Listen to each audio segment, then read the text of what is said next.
আসসালামু আলাইকুম, স্বাগতম জানাচ্ছি বিবিসি নিউজ আন্তর্জাতিক সংবাদে। শুরুতেই সংবাদ শিরোনাম, এরপর বিস্তারিত। খামেনি হত্যার জবাব ইরান দেবেই, পেজেশকিয়ান। যুক্তরাষ্ট্র ইসরায়েলকে সতর্ক করল রাশিয়া।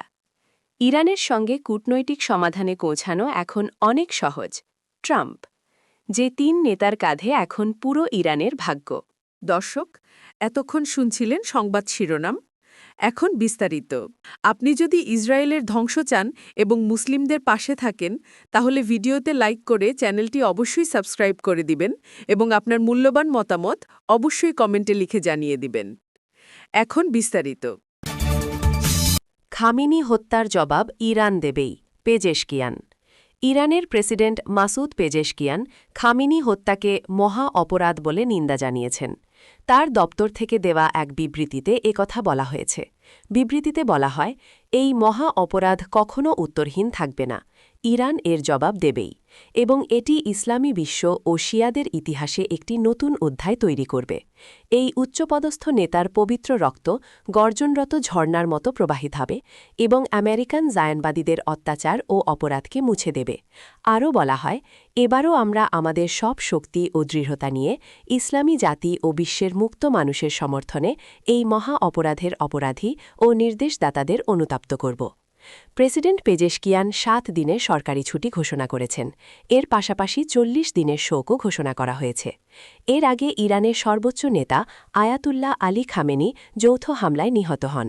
তার মৃত্যুর পর দেশ জুড়ে শোকের আবহ তৈরি হয়েছে। যুক্তরাষ্ট্র ইসরায়েলকে সতর্ক করল রাশিয়া। ইরানে চালানো ইসরায়েল ও যুক্তরাষ্ট্রের আগ্রাসনের তীব্র নিন্দা জানিয়েছে রাশিয়া। দেশটির পররাষ্ট্র মন্ত্রণালয় জানিয়েছে, ইরান ও তার পারমাণবিক স্থাপনায় হামলা সম্পূর্ণভাবে অগ্রহণযোগ্য। খবর দ্য ওয়াল স্ট্রিট জার্নালের। রাশিয়া বিবৃতিতে বলছে, ওয়াশিংটন ও তেল আবিবের এই পদক্ষেপ আন্তর্জাতিক আইন ও আঞ্চলিক স্থিতিশীলতার পরিপন্থী। বিবৃতিতে বলা হয়, যুক্তরাষ্ট্র ও ইসরায়েল এই মানবসৃষ্ট সংকটের নেতিবাচক পরিণতির জন্য দায়ী থাকবে, যার মধ্যে সহিংসতার ঊর্ধ্বগতি ও পরিস্থিতির আরও অবনতির ঝুঁকিও রয়েছে।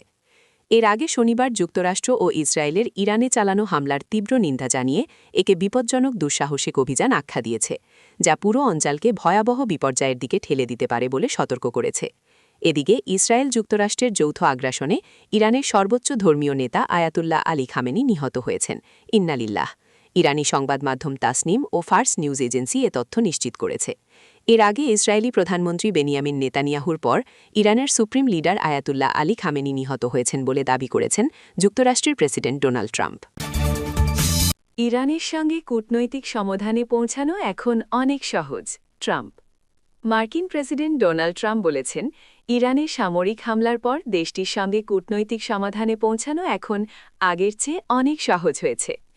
ইসরায়েল ও যুক্তরাষ্ট্রের যৌথ হামলায় ইরানের সর্বোচ্চ ধর্মীয় নেতা আয়াতুল্লাহ আলী খামেনিহি সহ দেশটির বেশ কয়েকজন কর্মকর্তা নিহতের পর এমন মন্তব্য করলেন মার্কিন প্রেসিডেন্ট। খবর আল জাজিরার। ইরানের পারমাণবিক কর্মসূচি নিয়ে চলমান আলোচনার মধ্যেই 1 বছরেরও কম সময়ের মধ্যে যুক্তরাষ্ট্র দুবার হামলা চালিয়েছে। অনেক বিশ্লেষকের মতে এই পদক্ষেপ ওয়াশিংটনের কূটনৈতিক বিশ্বাসযোগ্যতাকে প্রশ্নের মুখে ফেলেছে। তবে সিবিএস নিউজকে দেওয়া সাক্ষাৎকারে ট্রাম্প ভিন্ন অবস্থান তুলে ধরেন।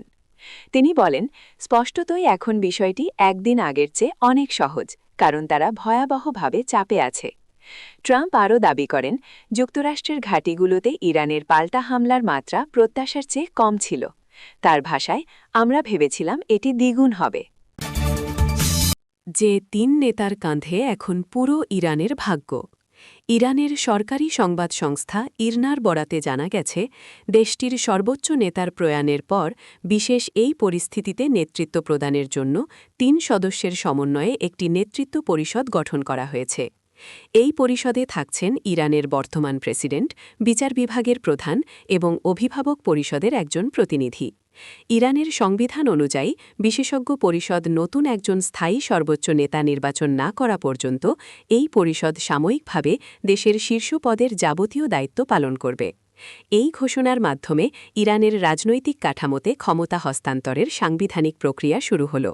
নতুন এই নেতৃত্ব পরিষদের হাতেই এখন দেশের সামরিক ও রাজনৈতিক সিদ্ধান্ত গ্রহণের সর্বোচ্চ ক্ষমতা ন্যস্ত থাকবে। এই সংকটকালীন মুহূর্তে দেশের স্থিতিশীলতা বজায় রাখা এবং দ্রুততম সময়ের মধ্যে পরবর্তী উত্তরাধিকারী নির্বাচনের গুরু দায়িত্ব এখন এই 3 সদস্যের ওপর।